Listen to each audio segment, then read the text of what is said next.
ताज़ा तरीन खबरों को जानने के लिए अभी टाइप करें A1 news TV.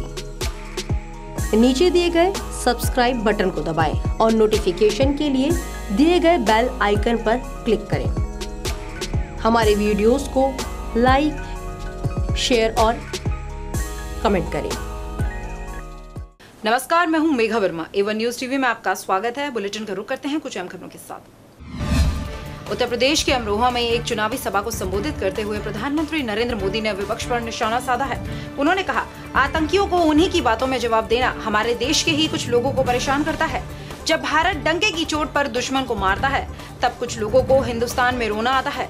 Congress, Samajwadi party, Bahujan Samaj party का आतंकवाद पर नरम रवैये की वजह से कुछ लोगों के हौसले बुलंद हुए हैं और इन्होंने ही आपके जीवन को संकट में डालने का काम किया है। चुनाव के पहले पीएम मोदी ने एक इंटरव्यू में मुस्लिमों पर अपनी बात खुलकर रखी। मुसलमानों से उनका क्या रिश्ता है, इस सवाल पर पीएम मोदी ने जवाब दिया, मैं हिंदू या मुसलमानों के लिए नहीं करता, बल्कि सभी देशवासियों के लिए करता हूँ। मैं जो भी योजनाएं लाता हूँ वो सभी देशवासियों के लिए है। जब मैं कहता हूँ 2022 तक सबके पास पक्का मकान होगा, तो मैं हर परिवार की बात करता हूँ, न कि किसी वर्ग की। कांग्रेस अध्यक्ष राहुल गांधी ने आज महाराष्ट्र के पुणे में छात्रों से सीधा संवाद किया। इस दौरान कई छात्रों ने उनसे खुलकर सवाल भी किए। छात्रों ने राहुल से पूछा कि न्याय योजना का फंड कहां से आएगा, तो उन्होंने जवाब देते हुए कहा, हम नीरव मोदी, अनिल अंबानी, मेहुल चौकसी और विजय माल्या से पैसे लेकर गरीबों को देंगे। आपको बता दें, राहुल ने 20% गरीबों को 72,000 रुपए सालाना देने का वादा किया है। उत्तर प्रदेश के मुख्यमंत्री योगी आदित्यनाथ ने कांग्रेस पर एक बार फिर हमला बोला है। उन्होंने अपने ट्वीट में लिखा, मुस्लिम लीग एक वायरस है, एक ऐसा वायरस जिससे कोई संक्रमित हो जाए तो वो बच नहीं सकता, और आज तो मुख्य विपक्षी दल कांग्रेस ही इससे संक्रमित हो चुका है। सोचिए, अगर ये जीत गए तो क्या होगा। मुस्लिम लीग वायरस से संक्रमित है, सावधान रहिए। समाजवादी पार्टी के अध्यक्ष अखिलेश यादव ने आज अपनी पार्टी का घोषणा पत्र जारी किया। मीडिया से बात करते हुए उन्होंने बीजेपी पर हमला करते हुए कहा, देश के सामने आज बेरोजगारी के आंकड़े रखने चाहिए। आज अमीर और गरीब के बीच खाई बढ़ती जा रही है। इस दौरान अखिलेश ने मुख्यमंत्री योगी आदित्यनाथ पर भी तंज कसा। उन्होंने कहा, हमारे मुख्यमंत्री बहुत अच्छे हैं, उन्होंने खुद ऐसा ट्वीट नहीं किया होगा। चुनाव जीतने के लिए राजनीतिक पार्टियां क्या नहीं करती। तेलंगाना के मुख्यमंत्री के चंद्रशेखर राव की जनसभा में खम्मम जिले के पार्टी नेताओं ने लोगों को एकत्र किया था। रैली में शामिल हुए लोगों ने आरोप लगाया कि उन्हें भुगतान करने को कहा गया था, लेकिन उन्हें पैसे नहीं मिले तो लोग वहीं पर धरने पर बैठ गए। 2019 लोकसभा चुनाव से पहले एनसीपी मुखिया शरद पवार ने अपने एक इंटरव्यू में प्रधानमंत्री नरेंद्र मोदी पर कई सवाल किए हैं। उन्होंने कहा, मोदी देश में नफरत फैला रहे हैं और उन्हें प्रधानमंत्री पद की गरिमा को ध्यान में रखकर ऐसा नहीं करना चाहिए। दिवंगत प्रधानमंत्री अटल बिहारी वाजपेयी सबको साथ लेकर चलने वाले राजनेता थे। लोकसभा चुनाव में पहले चरण की वोटिंग 11 अप्रैल को है। उत्तर प्रदेश के गाजियाबाद में पहले चरण में मतदान होगा, जिसके लिए आज प्रियंका गांधी ने गाजियाबाद सीट से कांग्रेस की उम्मीदवार डॉली शर्मा के लिए रोड शो किया। प्रियंका ने रोड शो की शुरुआत दुधेश्वर नाथ मंदिर से की। ये रोड शो डासना गेट से जटवाड़ा होते हुए मालीवाड़ा चौक, अंबेडकर रोड से पुराना बस अड्डा के सामने वाल्मीकि पार्क में पहुंचा। सुप्रीम कोर्ट ने आज नेशनल हेराल्ड के प्रकाशक एसोसिएटेड जर्नल्स लिमिटेड को बड़ी राहत दी है। अब एजेएल को हेराल्ड हाउस खाली नहीं करना पड़ेगा। कोर्ट ने दिल्ली के हेराल्ड हाउस खाली करने के आदेश पर रोक लगा दी है। साथ ही एजेएल की याचिका पर केंद्र सरकार को नोटिस भी भेजा है।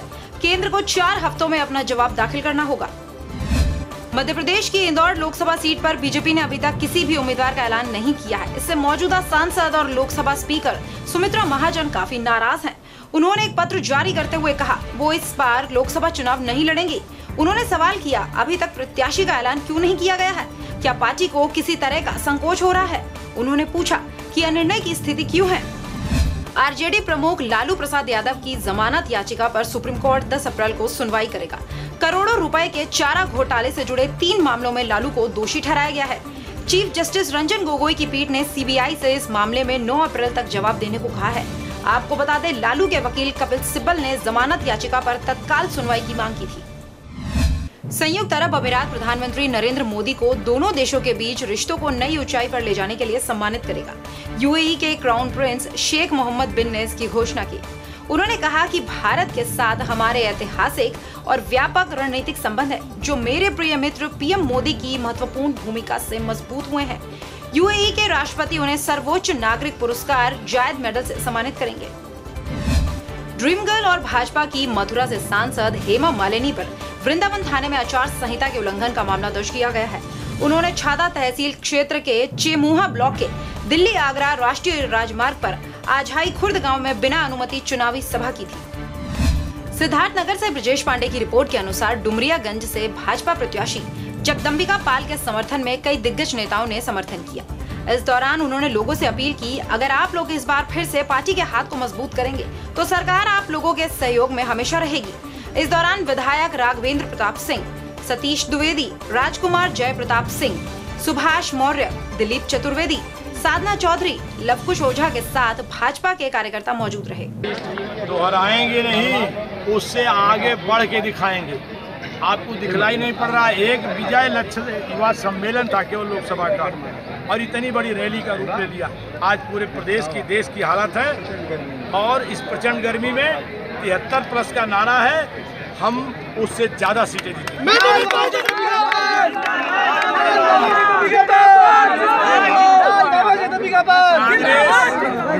कांग्रेस जिस गरीबी के कल्याण की बात कर रही है, उसके जाप करते उसे 60 बरस सरकार चलाते हुआ, और तब उसे ध्यान नहीं था। 5 बरस में वो गरीब देख चुका है कि उस गरीब के दरवाजे 5 बरस में 7-8 योजनाएं लेकर के नरेंद्र मोदी आए, और प्रत्येक गरीब को 1 वर्ष में 1,06,000 तक की योजनाओं का लाभ पहुंचाए। उसके अलावा प्रधानमंत्री आवास, इसलिए उनके सारे तोते उड़ गए हैं, और इस नाते से आज एक गरीब भाजपा के साथ है। उसे लग रहा है कि नरेंद्र मोदी हमारा कल्याण कर सकते हैं। उस घोषणा पत्र का कोई मतलब नहीं। हाँ, उस घोषणा पत्र में ये देशद्रोह को जो बढ़ावा देने वाली बात की गई, मैं उसकी कड़ी निंदा करता हूँ। पीलीभीत से निजामुद्दीन राजन के अनुसार पीलीभीत में एक खेत में चारा लेने गए मासूम के साथ एक युवक ने कुकर्म की घिनौनी वारदात को अंजाम दिया। हालात बिगड़ने पर युवक मौके से फरार हो गया। परिवार वालों ने सुनगढ़ी थाने में मामला दर्ज कराया है। मासूम को मेडिकल के लिए जिला अस्पताल में भर्ती कराया गया है। आपको बता दें, आरोपी को गिरफ्तार कर लिया गया है। लड़का गन्ना छीलने गया था। हाँ। तो वहाँ पे इसी के खेत में, इस लड़के के खेत में ना, जो तो उसने वहाँ जो गंदी अश्लील वीडियो देख रहा था मोबाइल पे। फिर उसके बाद में इसने बच्चे से कहा कि मैं तेरे साथ कुकर्म करूँगा और तेरे लिए पैसे दूँगा, पैसे नहीं होगा। तब इसने ज़बरदस्ती कुकर्म किया। शिकायत करी थाने? हाँ, थाने शिकायत कराई है और रिपोर्ट की एप्लीकेशन दे आया हूँ थाने। हाँ, मेडिकल के लिए यहाँ लाए हैं। वो लड़का पकड़ गया? हाँ, पकड़ गया। क्या नाम है उसका? उसका नाम देव कुमार। मैं आ रहा था घर पे, तो इस लड़के ने मुझे पकड़ा और गन्ने में ले गया, और फिर गंदे मेरे साथ हरकत की। मैंने तभी कहा कि घर पर मत करना, मैं तुझे पैसे दे दूँगा। फिर मैं घर लौट आया। एक 5वीं छात्र से कुकर्म का मामला सामने है, क्या मामला है और मुलजिम की गिरफ्तारी हुई है? इस टाइप की तहरीर मिली है हमको। एक नाबालिग बच्चे के साथ घटना हुई है। समुचित धाराओं में अभियोग पंजीकृत कर लिया गया है। आरोपी को अरेस्ट कर लिया है। डॉक्टरी की कार्रवाई की जा रही है। वैधानिक उचित कार्रवाई की जाएगी। अभिनेत्री सोनाक्षी सिन्हा ने अपनी आने वाली फिल्म दबंग 3 की शूटिंग शुरू कर दी है। सोनाक्षी ने सोशल मीडिया पर अपना फर्स्ट लुक शेयर किया है। सोनाक्षी का लुक उनके फैंस काफी पसंद कर रहे हैं। इससे पहले सलमान ने फिल्म के सेट से एक तस्वीर पोस्ट की थी, जिसमें उन्होंने अपनी शर्ट के कॉलर के पीछे गॉगल्स लगाए थे। इस बुलेटिन में फिलहाल इतना ही। आप देखते रहिए वन न्यूज़ टीवी। नमस्कार।